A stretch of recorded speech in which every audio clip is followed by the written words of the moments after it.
यहाँ मंच पर मौजूद हैं जगत गुरु शंकराचार्य स्वामी स्वरूपानंद सरस्वती जी। नहीं आ रहा है आप लोग और अगर चिल्लाएंगे यहाँ तो मंच ठीक नहीं पर है। मौजूद हैं एक आदमी आके बता बहुत दीजिए। सारे साधु संत गण। स्वामी अविमुक्तेश्वरानंद व्यक्ति हमारे आकर के साथ बता यहाँ पर दीजिए। मौजूद हैं। यहाँ आपको स्वामी चक्रपाणी दिखाई दे रहे हैं। इसके अलावा बहुत सारे ऐसे साधु संत हैं जिनसे हम चर्चा करेंगे, उनसे परिचय भी आपका कराएंगे और ये जानेंगे कि आखिर एक ही राम, एक ही धर्म, तो दो धर्म संसद क्यों हो रही है। एक धर्म संसद आज जो यहां परम धर्म संसद चल रही है पिछले 2 दिन से, आज तीसरा दिन है। कहा जा रहा है कि यहां से परम धर्मादेश जारी होगा। वो परम धर्मादेश क्या होगा और साथ ही दूसरी धर्म संसद क्यों इसी कुंभ नगरी में, जिसे कहा जाता है कि वो विश्व हिंदू परिषद के संतों की धर्म संसद है। जब काम भगवान राम का है, नाम भगवान राम का है, तो संत समाज 2 अलग अलग दिशाओं में क्यों है। और इस तरह के और बहुत सारे सवाल जो उठ रहे हैं, उनके जवाब यहां से आज तलाशने की कोशिश करेंगे। स्वामी स्वरूपानंद सरस्वती जी खुद हमारे साथ यहां लाइव मौजूद हैं, वो हमसे बात करेंगे, लेकिन उनसे चर्चा करें उसके पहले एक छोटी सी रिपोर्ट आपको दिखा देते हैं। वैसे तो प्रयागराज में कुंभ का आयोजन पर है, लेकिन राम मंदिर के बहाने मोदी सरकार की नीयत पर साधु संतों के बीच यहाँ धर्म युद्ध छिड़ गया। हम मंथन करने के लिए इकट्ठा हुए हैं। एक ओर शंकराचार्य स्वरूपानंद सरस्वती की धर्म संसद चल रही है, तो दूसरी ओर वीएचपी की धर्म संसद 31 जनवरी और 1 फरवरी को होगी। राम मंदिर पर फैसला अटका है तो साधु संत नाराज हैं। इसीलिए अयोध्या की गैर विवादित जमीन उनके मालिकों को लौटाने पर सरकार ने दांव चल दिया है। सुप्रीम कोर्ट सरकार की ये बात मानेगा भी या नहीं, ये बात की बात है, लेकिन इससे सरकार के रवैये को लेकर मंदिर समर्थकों की राय केंद्र सरकार के इस निर्णय का। तात्कालिक रूप से अगर हमसे पूछ रहे हैं आप, तो हमको यही लगता है कि सरकार एक बार फिर देश की करोड़ों सनातन धर्मी जनता को, राम भक्तों को छलने जा रही है। क्योंकि अविवादित भूमि न्यास को सौंप दी जाए, इसका मतलब अविवादित भूमि से निर्माण आरंभ कर दिया जाए। जब अविवादित भूमि से निर्माण आरंभ हो जाएगा तो स्वाभाविक है कि विवादित भूमि छूट जाएगी सदा सदा के लिए। साधु संतों का आशीर्वाद तो मोदी जी के साथ है ही। राम मंदिर के निर्माण में जो बार बार बाधाएं उत्पन्न हो रही हैं, वो केंद्र सरकार नहीं कर रही, राज्य सरकार नहीं कर रही, वो सुप्रीम कोर्ट कर रही है।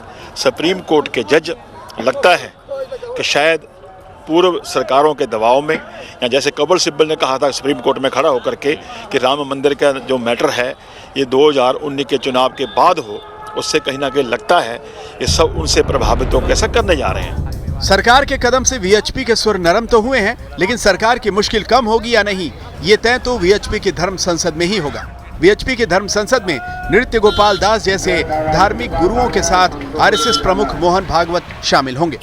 धर्मो रक्षति रक्षितः, इस नारे के साथ विश्व हिंदू परिषद ने अयोध्या में राम मंदिर निर्माण को लेकर के 1992 से सबसे बड़ा आंदोलन शुरू किया और अब विश्व हिंदू परिषद इस प्रयागराज में कुंभ के अवसर पर धर्म संसद आयोजित कर रही है।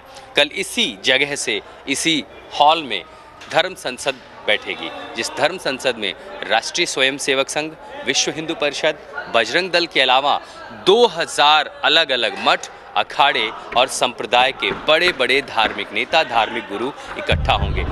2013 में भी वीएचपी ने प्रयागराज में धर्म संसद की थी। तब वहां मौजूद साधु संतों ने नरेंद्र मोदी को जीत का आशीर्वाद दिया था, लेकिन तब से गंगा में बहुत पानी बह गया है। वीएचपी चाहकर भी अब मोदी सरकार को कसौटी पर कसने से नहीं छोड़ सकती, क्योंकि साधु संत राम मंदिर नहीं बनने से निराश हैं। एक पहल तो किया पर बहुत विलंब कर दिया, लेकिन वो पहल भी गलत हो गई।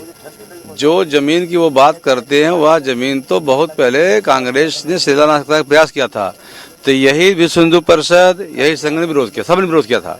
जहाँ विवाद है, जहाँ भगवान का जन्म है, हम वहीं मंदिर बनाएंगे। अगर वहीं बनाना होता तब तक मंदिर बन गया होता। राम मंदिर के मुद्दे ने बीजेपी को बड़ी पहचान दिलाई। साधु संत अब उसका फर्ज निभाने की मांग कर रहे हैं। प्रयागराज से आशुतोष के साथ आज तक ब्यूरो। तो देखा आपने किस तरीके से साधु संत समाज में भी 2 तरह के मत हैं। खास तौर पर चुनाव के ऐन पहले सरकार ने अदालत का दरवाजा खटखटा दिया कि विवादित हिस्से को छोड़कर बाकी जितनी भी जमीन है उसके मालिकों को सौंप दी जाए। क्या संत समाज को इससे खुश होना चाहिए कि सरकार आखिरी वक्त पर ही सही एक बड़ी कोशिश कर रही है? या फिर संत समाज को भी लगता है कि अब बहुत देर हो चुकी है और इस तरह की चीजों से बात बनने वाली नहीं है?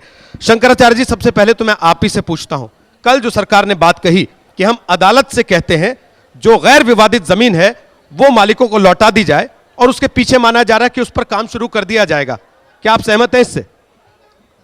एक बार हम दूसरे पत्रकारों से अनुरोध करेंगे कि आप थोड़ा धैर्य रखें, हम आपके बीच में हैं, इसके बाद आपसे भी बात करेंगे, आपके सब प्रश्नों का उत्तर शांतिपूर्वक दिया जाएगा। अभी जो इन्होंने हमसे प्रश्न किया है उसका उत्तर देना हमारा कर्तव्य हो जाता है। बात यह है कि अयोध्या की 67 एकड़ ज़मीन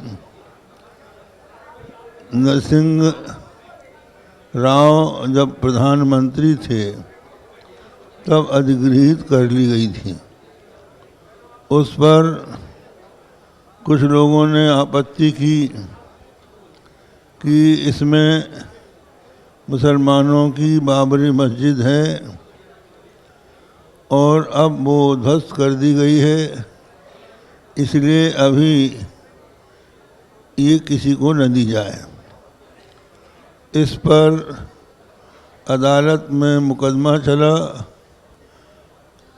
इलाहाबाद हाई कोर्ट ने इस पर विचार किया, मुसलमानों के भी साक्ष्य लिए गए और हमारी ओर से हमारी एक संस्था है राम जन्मभूमि पुनरुद्धार समिति, उसने पैरवी की। परमेश्वरनाथ मिश्र और रंजना अग्निहोत्री ने हमारी ओर से हिंदुओं का पक्ष रखा। उन्होंने ये सिद्ध कर दिया कि बाबर कभी यहाँ आया ही नहीं और ना मीर बाकी ही आया। मीर बाकी को बाबर ने पहले ही अपने ऑफिस से निकाल दिया था। ऐसी स्थिति में ये कहना कि यहाँ पर बाबर के द्वारा निर्मित मस्जिद है, ये बिल्कुल असत्य बात है। और इसके साथ साथ मुसलमानों ने जो बात कही थी उनके जितने साक्ष्य थे वो सब मिथ्या साबित हुए। ना तो बाबरनामा में ही बात लिखी है कि उसने अयोध्या में आकर मस्जिद बनाई और ना आईनी अखबारी में लिखी है। ये तो भाई ये साहित्य की बात हुई। लेकिन मैं आपको बताना चाहता हूँ, मैंने अपनी आँख से देखा है कि तोड़ने के पहले वहाँ 14 कसौटी के खंभे थे जिनमें मंगल कलश था, हनुमान जी का चित्र था और गर्भगृह में परिक्रमा थी। वहाँ वजू मुसलमान लोग वजू करते हैं नमाज पढ़ने के पहले, तो हर मस्जिद में कुआं होता है वजू का, वो वजू का कुआं नहीं था और अजान बोलने की मीनार भी नहीं थी। पर हुआ ये कि कुछ लोगों ने उन्माद में आकर उसको मस्जिद समझकर तोड़वा दिया कार सेवा के द्वारा। कार सेवा के लिए जो लोग आए थे उनको पता ही नहीं था कि यहाँ क्या है। उन लोगों ने उन्माद में आकर मस्जिद की जगह मंदिर को ही तोड़ दिया। लेकिन सरकार आज तक ये रटी जा रही है कि वहाँ पर मस्जिद थी और मस्जिद तोड़ दी गई थी। ये बिल्कुल मिथ्या बात है। ये मंदिर तोड़ा गया है और जिन्होंने उस मंदिर को तोड़ा है अब सरकार चाहती है कि उन्हीं को ये भूमि सौंप दी जाए। और ये एक बहुत बड़ी साजिश है। इसमें ये चाहते हैं कि भगवान रामलला जो पॉलीथीन के नीचे पड़े हुए हैं उन रामलला को जनता ये चाहती है कि उनको मंदिर बनाकर छाया में रखा जाए, तो जब उसको आप विवादित कहकर छोड़ देंगे तो रामलला के मंदिर का क्या होगा। जनता तो ये मांग रही है कि जहाँ भगवान रामलला विराजमान हैं वही हमारी जन्मभूमि, और ये अदालत ने भी मान लिया है, हमने आपको बताया, और वहाँ कोई विवादित नहीं है।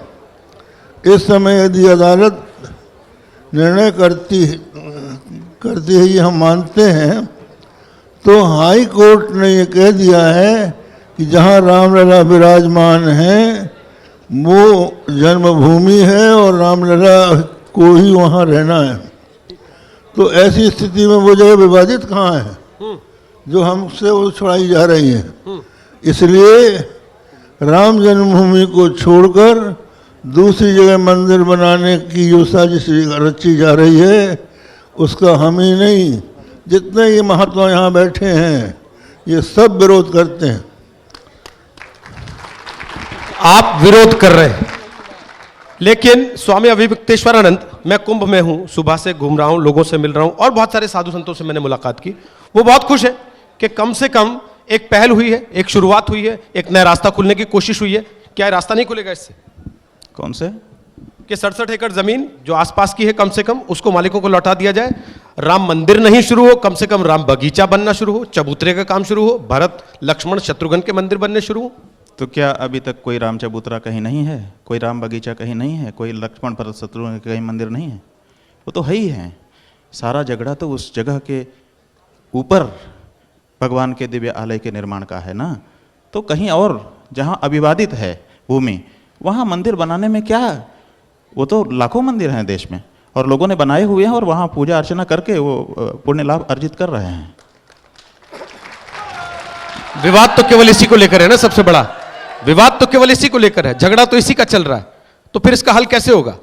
एक तरफ से दबाव यह है कि साहब चुनाव आ गया, देखिए 4.5 साल सरकार ने कुछ नहीं किया, और दूसरी तरफ से सरकार कह रही है कि हम जा रहे हैं तो हमारा विरोध हो रहा है। देखिए नहीं कहाँ जा रहे हैं, मूल जगह पे जाएं, मूल जगह पे नहीं जा रहे हैं, वो तो दूसरी जगह की बात कर रहे हैं। तो दूसरी जगह के लिए थोड़ा इतना बड़ा झगड़ा हुआ था। आप चाहते हैं जिस जगह का झगड़ा है वहीं पर निर्माण कार्य शुरू हो, तब बात है। आप परम धर्म